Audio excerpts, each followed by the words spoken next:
Hey there, Red Deer. It's Mayor Ken coming to you once again for the After Council recap. And I'll tell you, as you know, we shoot in so many different locations, mostly in the downtown. Today, always a great honor to be here at the Primary Care Network Center in downtown. With me is Dr. Neff. And Doctor, I will say, it's not my first visit to the Primary Care Network. And every time I come, I leave with, a hope that more and more of our people are looking at primary care and ways that they can improve and empower their own way towards good health. So I just want to commend you for the work you're doing around that. It's awesome. Thank you very much, and thank you for being able to come here to our office and for your time today. You know, I'll say, Doctor, it's always good to see a doctor when you don't need to see a doctor. So here we are. Here we are today. So shoot away, Doctor. What's on our agenda? Okay, excellent. So we've got a few things to ask you here. In regards to the RCMP quarterly report and community safety, this week the Red Deer RCMP presented their quarterly report to Council, showing a slight decrease in persons crimes, but a small uptick in property crimes. So Mayor, how does Council interpret these trends in terms of overall community safety, and what role does Council play in shaping or supporting RCMP priorities, especially around crime prevention and community engagement? Yeah, it's a great question. So the RCMP comes to Council 4 times a year, every quarter. The quarter they presented yesterday was actually June 30th quarter. Their calendar and Council's calendar are a little different. They have the federal calendar, which goes to March 30. We have the actual, calendar, which goes to December. So yesterday, we, admittedly, there was a small bump in that particular area that you spoke of. But we tend more to look at 5-year trends in crime as being more indicative of the tone of our community and the safety of our community. So I'd more really look at those. So from 21 to 25, persons crime is down, property crime is down, and criminal code offenses are also down in that 5-year period, down by actually quite a bit. So that tells us that the strategies the RCMP are using, which are really far more focused now, Doctor, on what I would call data-led policing, so they have hotspots, they have repeat offenders, those kinds of things. So good, intelligent, data-led policing is paying off, and so on. Which is really, really encouraging. It's not to say that we don't have challenges. Council talked yesterday about speeding, about high rates of speed. You're in medicine, you would understand how destructive that is. Certainly things like noise. There are some neighborhoods that continue to get, certainly I'll say the word plagued by excessive noise, modified mufflers, dragging. I believe the police call it stunting. That's an actual word from the criminal code. So nobody wins in a situation like that. As it relates to how Council influences priorities and so on with the RCMP, we have an annual document called an annual policing plan. It's done in conjunction with the superintendent of the RCMP and her team. It typically has 3 to 5 priorities in it, and they really track where Council wants the RCMP to focus. So, for example, downtown visibility and so on is certainly a big part of that. So community safety, crime prevention, those kinds of things certainly remain a priority. Crime prevention can be as simple, really, when I think of your own model in medicine, is really educating people and empowering people to say, look, don't leave your keys running in your car. That's pretty, right. It sounds really simple, but when you think of car theft and so on, my goodness, So it's a great question. it's an overall good news story. For sure, and anytime we get the crime stats that we do that continue to drive Red Deer downward in terms of rankings for safety and that kind of thing, it's always a good news story. So it sounds like Red Deer is relatively safe. Yes. I personally have always felt safe in Red Deer, to be honest Thank with you. you. So I'm appreciative that the city is taking steps to keep Red Deer safe. Yeah, thank you, Doctor. I'll say that perception is a large part of what people feel and so on. In my prior career, I worked at 50th and 50th Street, just a few blocks here, and obviously the last 12 years at City Hall. So I've been in the downtown now, for 25 years, and I too, feel that sense of safety too. That's right. Thank you. You bet. And so council is exploring the possibility of de-establishing the downtown business improvement area. Yes. With a future vote by downtown businesses. Yes. Mayor, can you walk us through why council is considering this option and what the implications might be for the Downtown Business Association moving forward? That question could take a long time to answer, but we'll bring it this way. The funding model for the business improvement area is based on a levy. Each business gets charged on the square footage and the enterprise, those kinds of things. Over the years, the province has defunded some of the funding that has gone into the particular model.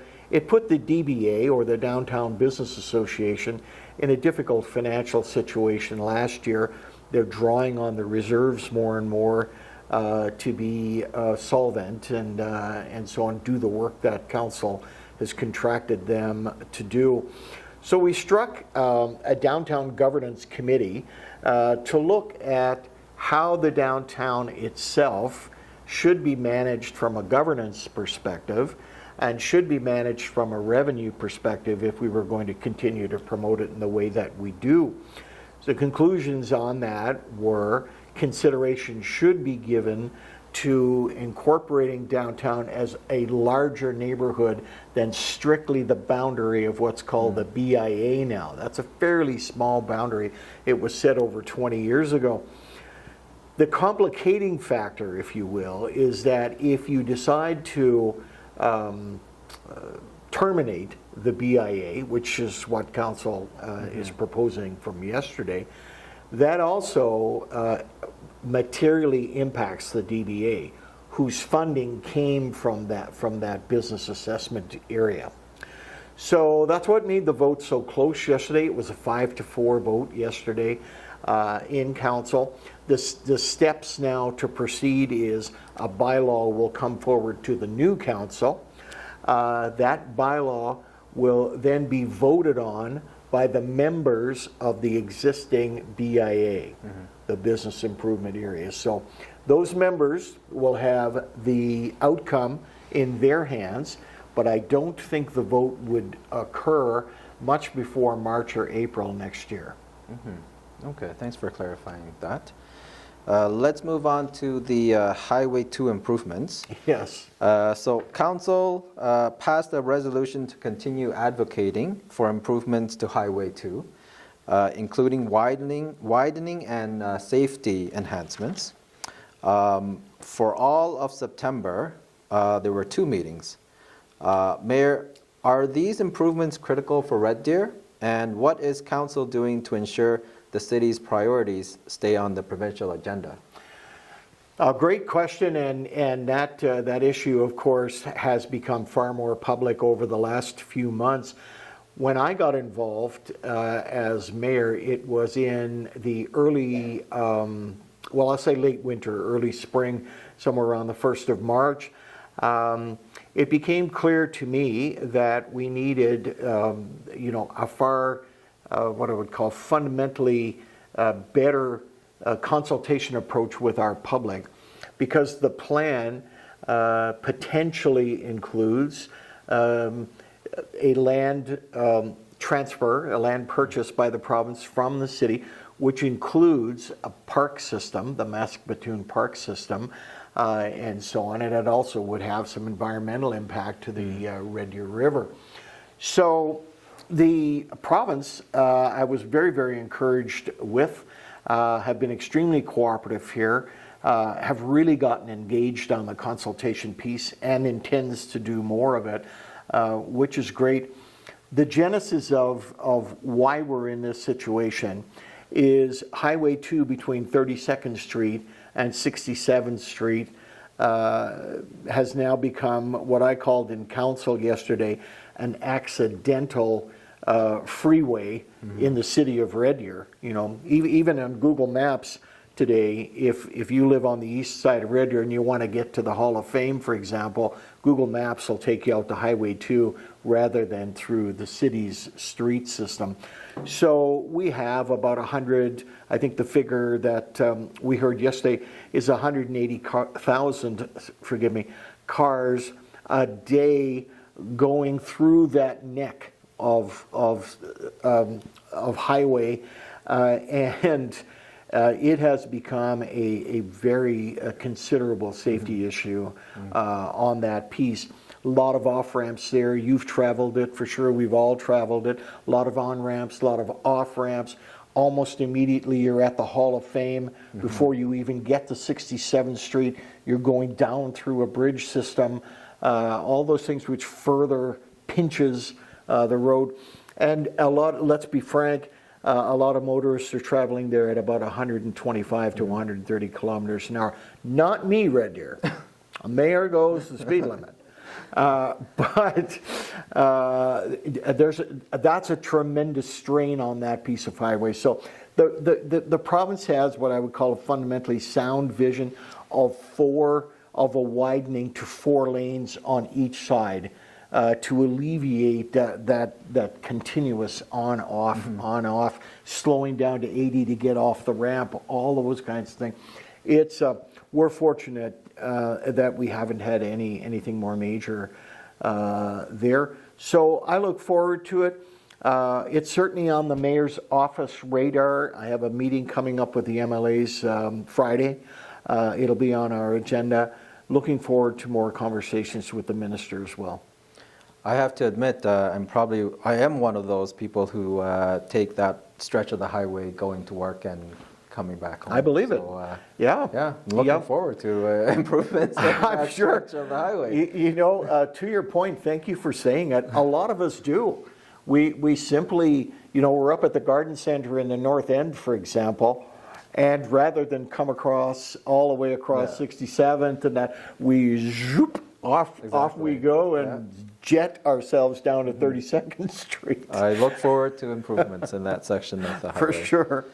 So here's a hot topic, utility rate changes. New utility rates for 2026 were approved, with modest increases in water and waste management and no change for waste water services. Council approved changes to the electric utility bylaw, including a 6% rate increase starting January 2026.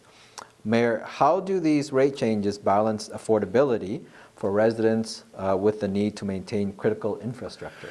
Yeah, that's really the annual balancing challenge, you know, that council has. It was a little bit early for council to consider these utility changes. However, we concluded our last meeting of council today, so the new council would really be constrained in making these decisions, not just because they're a new council, but you need to give notice to ratepayers, you know, to adhere to the regulatory guidelines. So a 6% increase in electricity really keeps pace with inflation. Unfortunately, adding U.S. tariffs now into the equation is part of that 6%. A significant part of it as well, though, particularly on all utilities, is the costs of replacing and the cost of modernizing utility infrastructure. You know, we certainly saw in Calgary last year what can happen when a major water main breaks and so forth. We're certainly seeing a lot more weather-related incidents, climate change, those kinds of things, and the impact on utilities. So it's important that we build in, a replacement factor, a good maintenance factor, into these rates. The 6%, and council certainly recognizes the impact of any increase, but the 6% equates to just a little over $3 a month on your electric bill.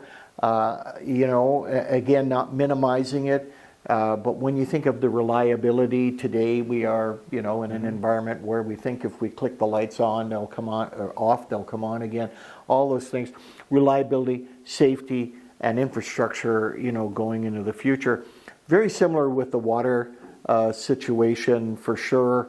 It's a 5% increase. It'll come out to be about $2.50 or so on your water bill.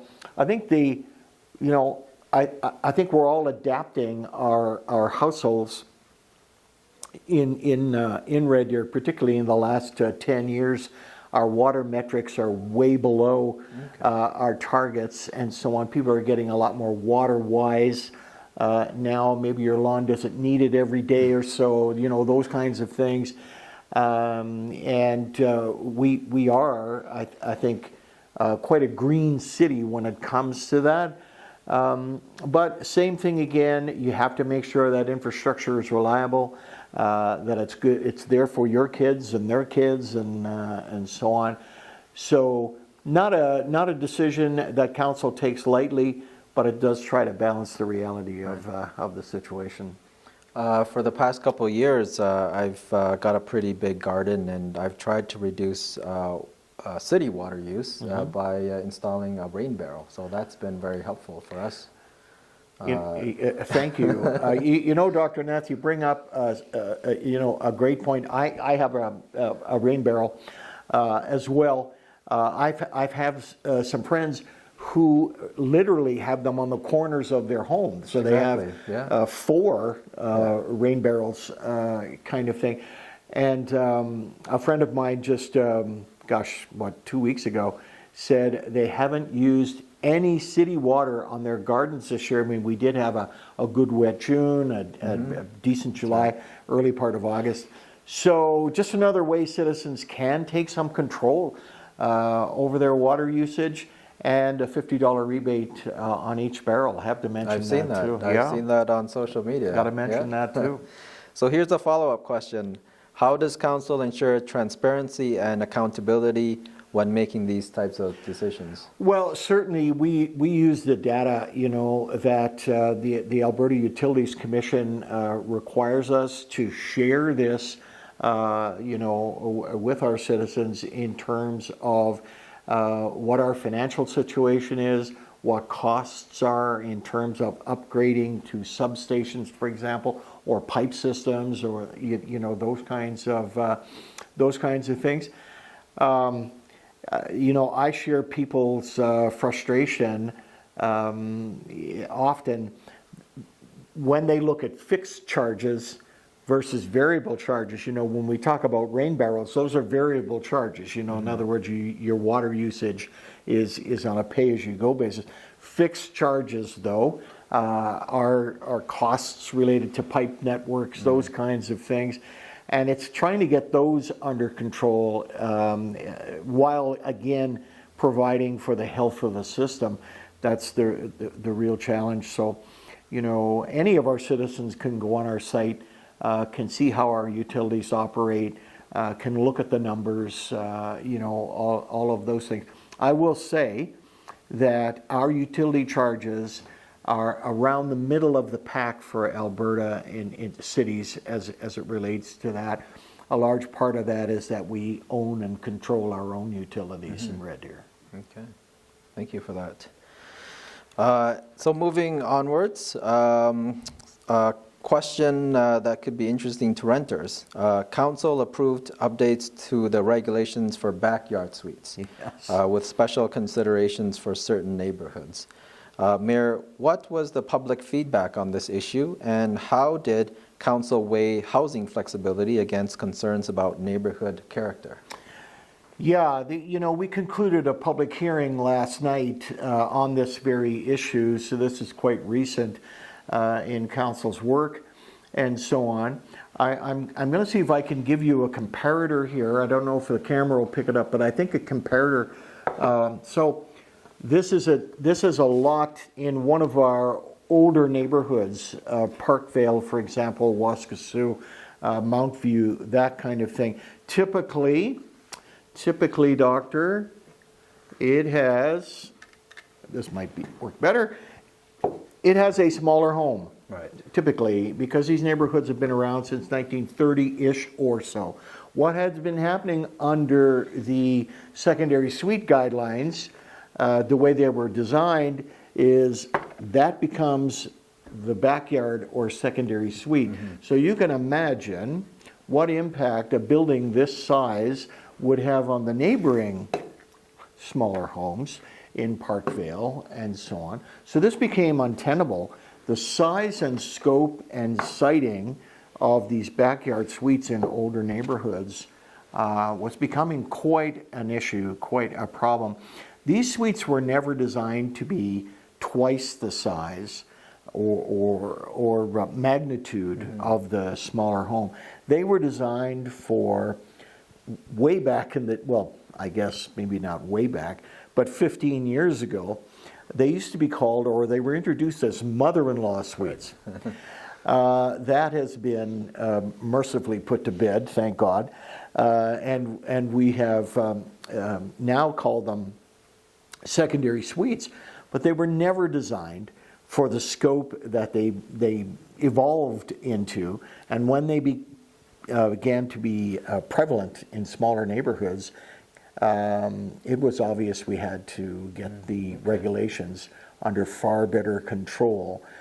The identity of these older neighborhoods can be altered quite a bit if the architecture and the character statements and so on aren't followed. These older neighborhoods can lose their charm pretty quickly. Mm-hmm. So that became an issue. But we also recognized, as did these neighborhoods and the great speakers that we had last night, we also recognized that people need housing. And housing remains a challenge. But just like the utilities issue I spoke to, we had to find a balance between the housing need, the character of the neighborhood, the size and scope of these secondary suites. And that's what we attempted to do last night. So here's a follow-up question. Why was it important to have neighborhood-specific guidelines, and how does this approach reflect council's responsiveness to resident input? Yeah, I think I covered it accidentally. Forgive me for going into the second question, but I think I covered it in the first one.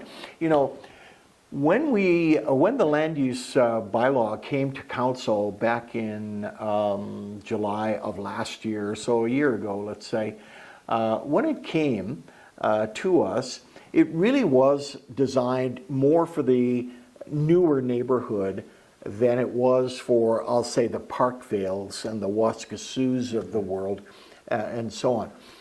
So we had a set of guidelines that would work. In my case, Morris Row, for example, Vanier Woods, or et cetera, they would work. But we found them in these smaller neighborhoods.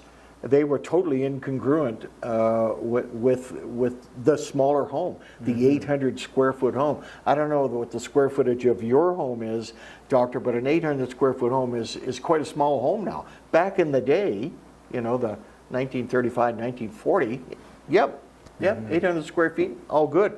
Today, a little untenable. So we undertook a review by administration. We consulted with the neighborhoods, with the neighborhood associations, community associations in particular. We came up with some guidelines that said a couple things. One, the height of the home, once again here, shall be the same height. This is not going to be quite right, but anyway, the same height as the secondary suite, not this height that I just showed you. That sounds The reasonable. height has to be the same. The size can only be 75% of the square footage of the primary home. Right. That was another major improvement. And variances to the development application were reduced to 10%. So that still means our development officers can approve within that 10% range, but to go outside that 10% range, the onus would have to be on the developer to be able to say why they're doing it and so on, you know. So a good suite of improvements still allows developers to build good product, but in the newer neighborhoods, not the older ones, and that okay. was the key. Okay, thank you. So I've heard this a few times on the radio in regards to Bower Woods Yes. and the new neighborhood plan. Council approved the neighborhood area structure plan for Bower Woods, Yes. a major new development in southeast Red Deer. Mm-hmm. Mayor, what vision does council have for this new neighborhood, and how does it fit into the city's long-term growth strategy? Yeah, it's a great question. You know, most of us are very, very familiar with Bower Woods. You go down on, you're going south on 40th Avenue by 22nd Street, and you see you know, the original Bower homestead is there, and quite a piece, about 40 acres. It's a fair piece of property there, and so on. So council's vision and the developer's vision really were one and the same, and so a couple of things are unique. Piper Creek runs through there, very attractive from that perspective. Heavily wooded in some areas, quite attractive as well. Connection to the trail system already exists, so that is certainly going to be, you know, a plus. It has a very rich heritage feel to it. You know, the Bower family has been on that property. I stand to be corrected, but I'll say the late 1800s, 1890. I hope I got that. I hope I got that accurate. The housing mix that's going to go there is a broad mix, so I really congratulate the developer on that. It's a broad mix from single-family homes to duplex-style homes, townhouse-style homes. There's a 140-unit apartment building also on the plan.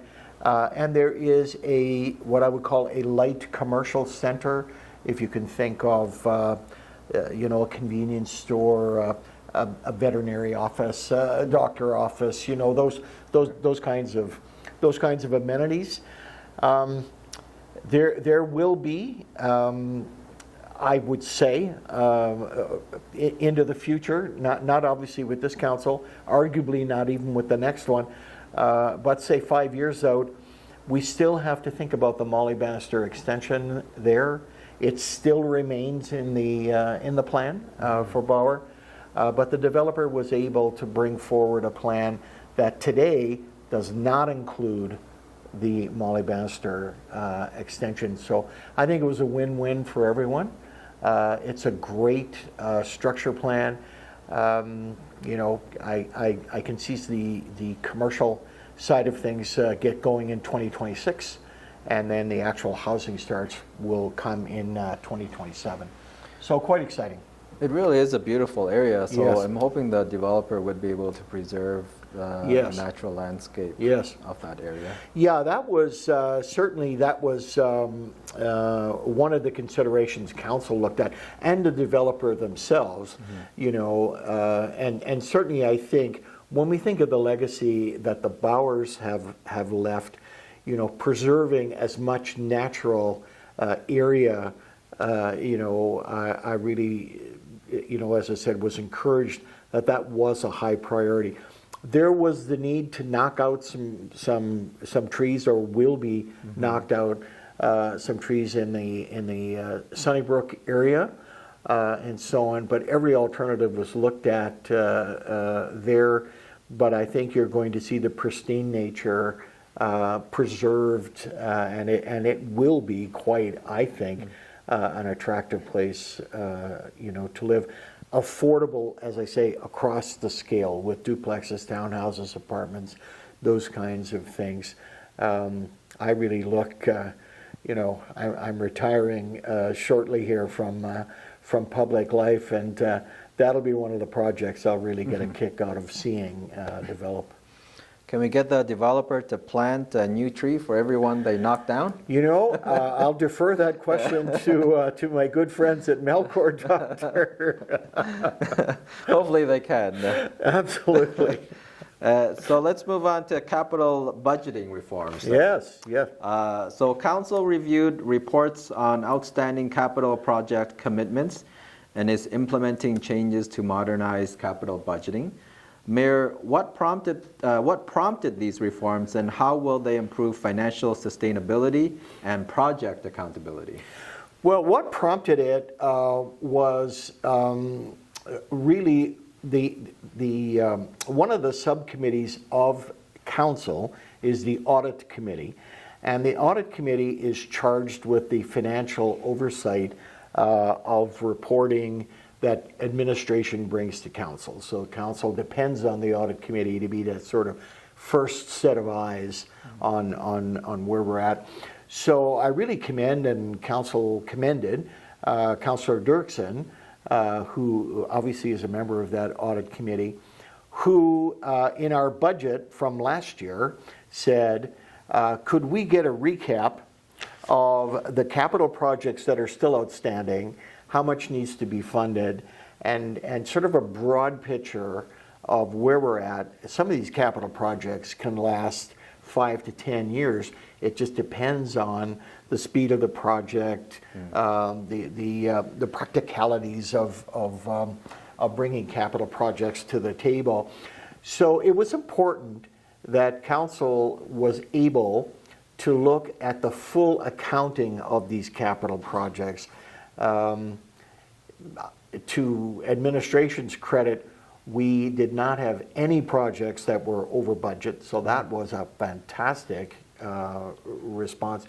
But we had what I would call, I'll just be frank, good fortune in some ways, that our departments were organized enough that we still had funding formulas in place. We didn't have to go borrow more money or dip into our reserves or whatever the case may be. But if you read the report, it was one of the roughest reports that administration brought to us, where they had, and again we talked earlier about transparency and so on, they had the transparency to tell council that the management of of capital projects needed a lot of improvement. So we, admin brought the reforms to council in terms of what they were doing, and much of it is really one department talking to another. It really is setting up systems where technology is talking to each other, where controllers are talking to each other, and so on. So, always difficult. It's probably not unlike a doctor. If I hadn't seen a doctor in 30 years and I was still in good health, I'm lucky. And so in many ways, we all acknowledged we were lucky to be in this situation. But going forward, we need a lot more coordination in terms of how we're doing this. And that's what we'll get. Okay, excellent. Let's move on to the Clearview North and Timber Ridge housing approvals. Council had approved zoning changes for both Clearview North and Timber Ridge to allow for a mix of housing types, Yes. including narrow lot homes and townhouses. Yes. So Mayor, how do these decisions support housing diversity, and what is council's approach to managing growth while maintaining livability? Yeah, that's a terrific question. So both neighborhoods had what was called A-1 zoning. Now, A1 simply means that as the future unfolds, that land will be put into production. or put into a more definitive housing category. So again, in both neighborhoods, we talked just now about the Bower Woods neighborhood area structure plan. Both of those neighborhoods had area structure plans. Both of those neighborhoods' area structure plans called for townhomes or more denser housing, which is typically RH, which is residential dash high density, the H being for high density, and so on. The developer had options where they could put in townhomes or an apartment building and still meet that zoning. They chose to do it with townhomes and not the apartment building. They could have gone either way. The challenge in neighborhoods, and you may have experienced this personally, I did when I first came to Red Deer when Deer Park wasn't developed that much and Lancaster wasn't developed at all. So the challenge is you get used to seeing wildlife, you get used to your kids playing in these forested or bare areas where there's nothing, and suddenly the developer comes to council and says, we're ready to go now on that particular piece. This was occurring in both of these neighborhoods. And so you know, people realize that we need housing and different types of housing, but when these lands lay dormant for a while, they tend to become what I would call, you know, de facto parks when they're not meant to be that way at all. They're not, and so of course then, you know, people get concerned that the identity of their neighborhood, their street, you know, and so on, is going to change when in fact it was always meant to be that way. So Bower Woods, for example, depending on the speed of development in Bower Woods, people could get used to a neighborhood that is destined and designed to change, but because it doesn't change for a while, 5, 6, 10 years, you just think something's being taken away when in fact it's really not. So you know, difficult. I think both neighborhoods. I commend both Clearview and Timber Ridge. Forgive me. I commend them for expressing their concern, and I also commend them for understanding that these plans were put in place years ago, and only now that we're seeing it. And when we look at all three, I'll just take a minute to say this, all three, Bower, Timber Ridge, and Clearview, you know, the signs of Red Deer's growth are becoming quite apparent now. We were dormant for about 5 to 6, 7 years, or whatever the case may be. That is changing and changing quickly, and that's what we're seeing now in these neighborhoods. We're seeing more high-rise developments. We're seeing more mixed housing mixes, without a doubt. We're seeing a lot of development in Capstone and so on. So Red Deer had a record growth year last year. I suspect it'll be even higher this year. Reminds me of a phrase, I think nature doesn't exist in a vacuum. It's meant to be for something. Correct. So. That's quite intuitive. That's exactly right. But when people get used to deer and moose and fox going, you know, through their yards, it's cute and you know, we kind of like it to stay that way if we could. But there was a plan. But there was always a plan to develop it, you know. I see. So was there anything else from the September council meetings that you would like to mention, Mayor? Well, Doctor, I will say one small item. Today was my last council meeting. I'm sure our good viewers there, great citizens of Red Deer, know I made a decision to retire in January of this year.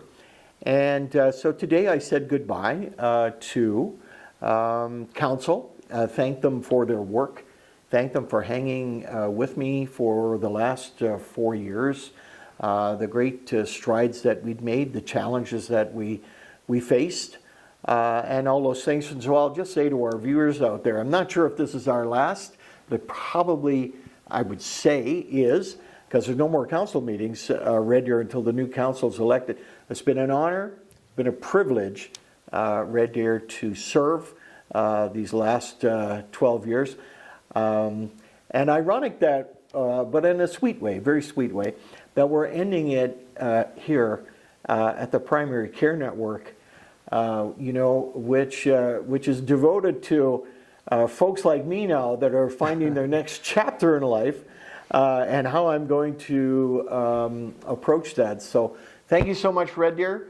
This is Mayor Ken signing off after 4 great years of being with you. Take care, and let's continue to build this great city of ours.